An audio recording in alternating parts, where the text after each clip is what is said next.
प्राचीन विश्व में 4 महान सभ्यताएं शामिल थीं: चीन, मिस्र, मेसोपोटामिया और सिंधु घाटी सभ्यता। चीन, मेसोपोटामिया और मिस्र पर व्यापक रूप से शोध किया गया है और हम सभी इससे परिचित हैं। लेकिन चौथी और समान रूप से महत्वपूर्ण, कहीं अधिक परिष्कृत सिंधु घाटी सभ्यता, जिसे हड़प्पा सभ्यता के रूप में भी जाना जाता है, दुनिया से लुप्त हो गई लगती है। केवल 20वीं शताब्दी में ही इसे फिर से खोजा गया। इस संस्कृति का अंत आज भी पुरातत्वविदों और इतिहासकारों को उलझन में डाल देता है। तो आइए सिंधु घाटी के बारे में 10 अविश्वसनीय तथ्यों के बारे में जानें। आकार और जनसंख्या।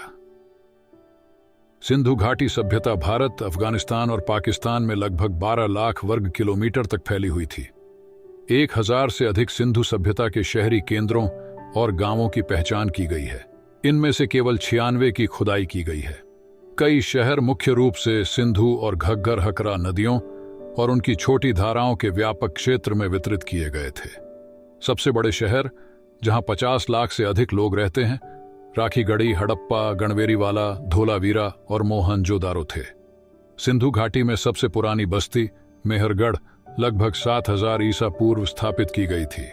सिंधु घाटी के अधिकांश निवासी कारीगर और व्यापारी थे जो मुख्यतः गांवों में रहते थे।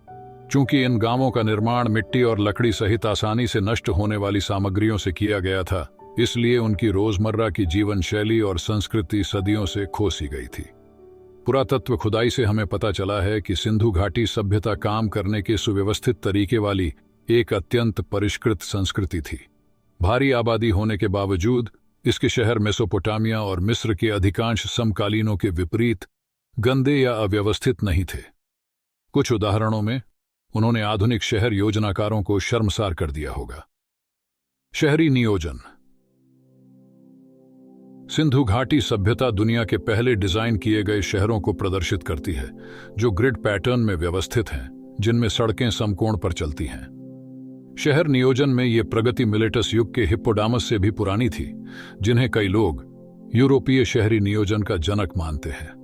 प्रत्येक शहर की मुख्य सड़कें उत्तर दक्षिण रेखा में बनाई गई, जबकि माध्यमिक सड़कें पूर्व पश्चिम रेखा में बनाई गई। वास्तव में अच्छी तरह से डिजाइन किए जाने के अलावा इन शहरों में उत्कृष्ट जल निकासी प्रणालियां थीं और सभी ने एक समान पैटर्न और लेआउट का पालन किया। यहां तक कि घरों की ईंटों का आकार भी बिल्कुल एक जैसा था। मुख्य सड़कें अक्सर 10 मीटर तक चौड़ी होती थीं, जिससे पुरातत्वविदों का मानना था कि विपणन गतिविधियां होती थीं।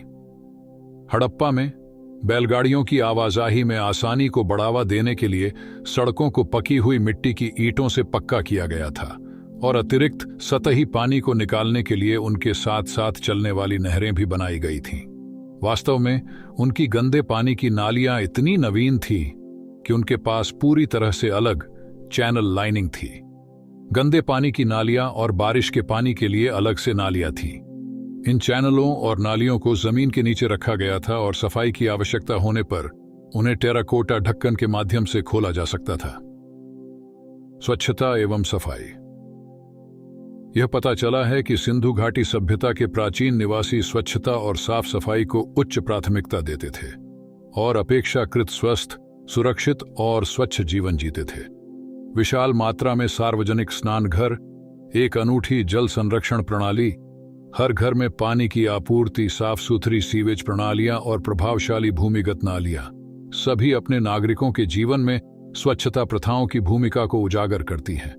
मोहनजोदड़ो की सड़कें और भी उल्लेखनीय हैं। यह दर्शाता है कि अन्य सभी पूर्ववर्ती सभ्यताओं को देखने पर भी नागरिक पहलुओं के मामले में सिंधु घाटी का समाज उस समय से बहुत आगे था। कूड़ेदान अनिवार्य रूप से ईंटों के बनाए जाते थे और मुख्य रूप से नागरिकों द्वारा किसी भी अवांछित वस्तुओं से छुटकारा पाने और कचरा निपटान के लिए उपयोग किए जाते थे। संपूर्ण सिंधु घाटी में खोदे गए सभी महानगरीय क्षेत्र महत्वपूर्ण वास्तुशिल्प डिजाइन और अत्यधिक विकसित कांस्य युग की तकनीकों के साथ जटिल और व्यवस्थित किए गए हैं। हालांकि सामाजिक जटिलता की इन परिभाषित विशेषताओं के बावजूद किसी ने भी सामान्य विस्तृत तहखानों, व्यक्तिगत मंदिरों, सार्वजनिक मंदिरों या विशिष्ट शाही निवासों को उजागर नहीं किया है, जिनकी हम इन प्राचीन सभ्यताओं से अपेक्षा करते आए हैं। इतिहासकारों के अनुसार इसका मतलब ये हो सकता है कि सिंधु घाटी सभ्यता एक समता मुल्क या लोकतांत्रिक समाज थी।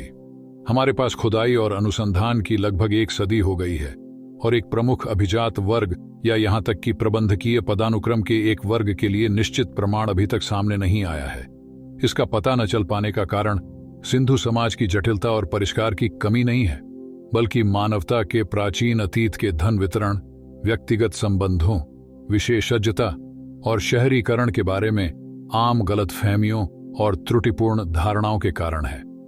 सिंधु घाटी की सभ्यता केवल इस बात की पुष्टि करती है कि सामाजिक परिष्कार और जटिलता के लिए प्रबंधकीय या शक्ति अभिजात वर्ग का कोई भी रूप आवश्यक नहीं है। अर्थव्यवस्था। सिंधु घाटी की अर्थव्यवस्था कृषि, व्यापार और वाणिज्य पर केंद्रित थी।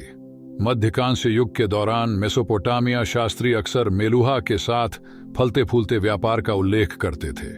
मेलुहा सुमेरियों के साथ मजबूत आर्थिक संबंधों वाला एक विपुल व्यापारिक राष्ट्र था और बड़ी मात्रा में लकड़ी के उत्पादों और एबोनी लकड़ी का परिवहन करता था।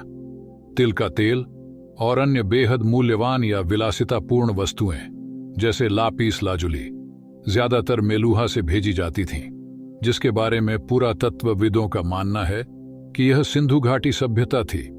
उनके संपन्न आयात और निर्यात व्यापार के अलावा, जैसा कि विशाल लोथल डॉकयार्ड की खोज से पता चलता है, सिंधु घाटी सभ्यता दुनिया की पहली कपास उत्पादक थी। मेहरगढ़ में कपास के सबसे पुराने साक्ष्य और उपयोग की खोज 6ठी शताब्दी ईसा पूर्व में हुई थी। घाटी के किसान कतई और बुनाई तकनीकों को परिष्कृत करने वाले पहले व्यक्ति थे और चूना पत्थर से बने वजन और माप की एक प्रणाली द्वारा निष्पक्ष व्यापार सुनिश्चित किया गया था, जिनमें से कुछ लोथल डॉकयार्ड में और उसके आसपास उजागर हुए हैं। कलाकार और रचनात्मकता। सिंधु घाटी युग के दौरान कलाकार और उनके सामान काफी परिष्कृत थे। उनकी कलाकृतियां उनके सौंदर्य मूल्य और मिट्टी के बर्तन, तांबा, कांस्य और अन्य देशी चट्टानों सहित उपयोग की जाने वाली सामग्रियों की विस्तृत विविधता के मामले में उच्च स्तर की उपलब्धि प्रदर्शित करती है। उन्होंने मन के बनाने की प्रारंभिक कला में भी निपुणता हासिल की। तीसरी सहस्राब्दी ईसा पूर्व से कलात्मक प्रयासों में उल्लेखनीय वृद्धि हुई है।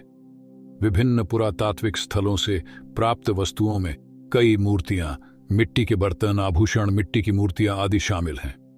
एक आकर्षक खोज डांसिंग गर्ल की कांस्य मूर्ति थी, जो धातु को मोड़ने और बनाने में सिंधु लोगों के विशेषज्ञ ज्ञान को प्रदर्शित करती थी।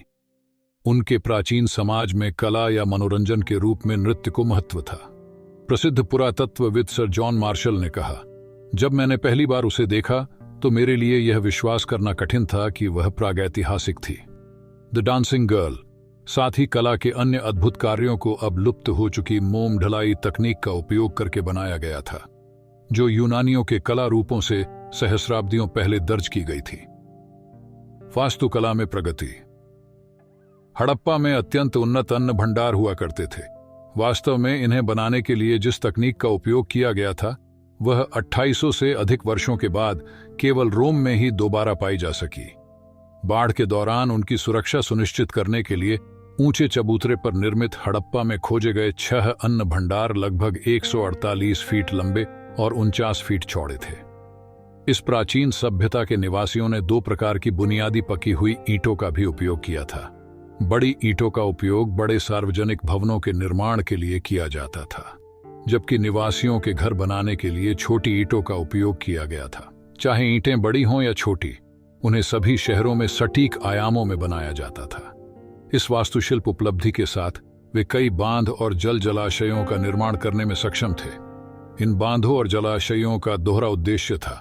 उन्होंने शहरों को बाढ़ से बचाया, लेकिन शुष्क मौसम सहित पूरे वर्ष शहरों को पानी भी उपलब्ध कराया। सिंधु घाटी सभ्यता के घर। सिंधु लोगों की वास्तुकला, डिजाइन और चिनाई इतनी विकसित थी कि हड़प्पा शहर के निवासियों के पास 2 और 3 मंजिला निवास थे। इन आरामदायक पारिवारिक घरों में विशाल आंगन और आसानी से पहुंच योग्य सपाट छतें भी थीं।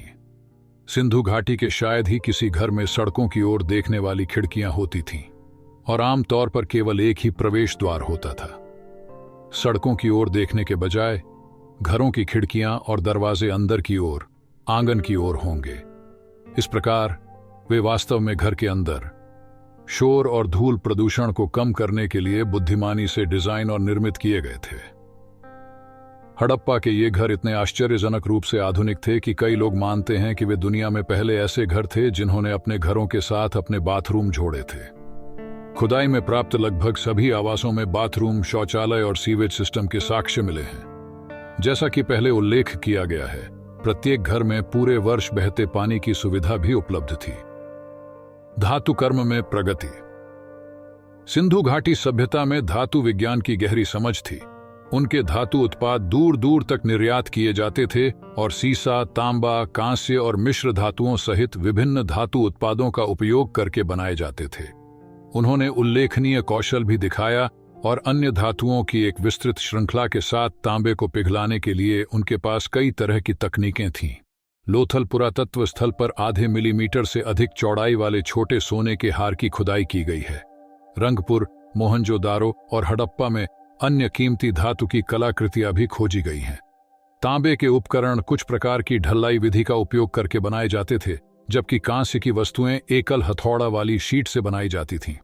वास्तव में उनका ज्ञान इतना उन्नत था कि उन्होंने पहले से ही टचस्टोन तकनीक का उपयोग करके सोने की शुद्धता का मूल्यांकन किया था। ये एक ऐसी तकनीक है जिसका उपयोग आज दुनिया के कुछ हिस्सों में ही किया जाता है। सिंधु घाटी लिपि को कभी पढ़ा नहीं जा सका। सिंधु घाटी सभ्यता के बारे में हमें अधिक जानकारी न होने का एक मुख्य कारण यह है कि उनकी लिपि को कभी पढ़ा नहीं जा सका है। हजारों सिंधु ग्रंथ खोजे गए हैं, मुख्य रूप से हड़प्पा और मोहनजोदारो से, बल्कि फारस की खाड़ी और मेसोपोटामिया के साथ साथ उनके व्यापारिक साझेदारों के सुदूर स्थानों में भी। उनमें से अधिकांश साधारण पत्थर की मुहरों पर 1 वर्ग इंच के आसपास हाथी, बैल या यहां तक कि गेंडा जैसे जानवरों की छवियों के ठीक ऊपर खुदे हुए हैं। थोड़ी मात्रा में शिलालेख मिट्टी की पट्टियों, धातु की वस्तुओं और मिट्टी के बर्तनों पर भी पाए गए हैं। 2004 से 50 से अधिक अक्षरों के सिंधु पाठ को उजागर करने वाले किसी भी व्यक्ति के लिए स्थायी पुरस्कार की घोषणा की गई है, जो जीवन भर वैध रहेगा। इतिहासकार स्टीव फार्मर इस राय के कट्टर आलोचक हैं कि सिंधु घाटी सभ्यता साक्षर थी। वर्तमान में कई विद्वान द्रविडियन के प्रागैतिहासिक रूप के लिए बहस कर रहे हैं, भाषाओं का एक समूह जो आज ज्यादातर भारत और पाकिस्तान के आसपास छोटे इलाकों में पाए जाते हैं। इसी तरह कुछ अन्य लोग प्रागैतिहासिक संस्कृत से जुड़ी एक इंडो यूरोपीय भाषा का समर्थन करते हैं, जो प्राचीन संस्कृति के बारे में हिंदू राष्ट्रवादी तर्कों को प्रोत्साहित करती है।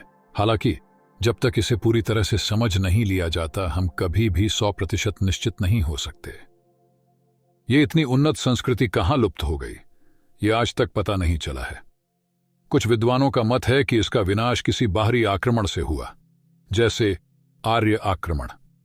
कुछ इतिहासकारों का मानना है कि सिंधु सभ्यता का विनाश किसी भूकंपीय घटना से हुआ।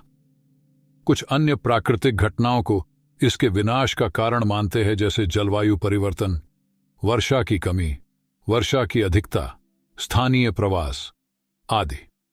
इसके बारे में कोई मजबूत प्रमाण नहीं मिले हैं।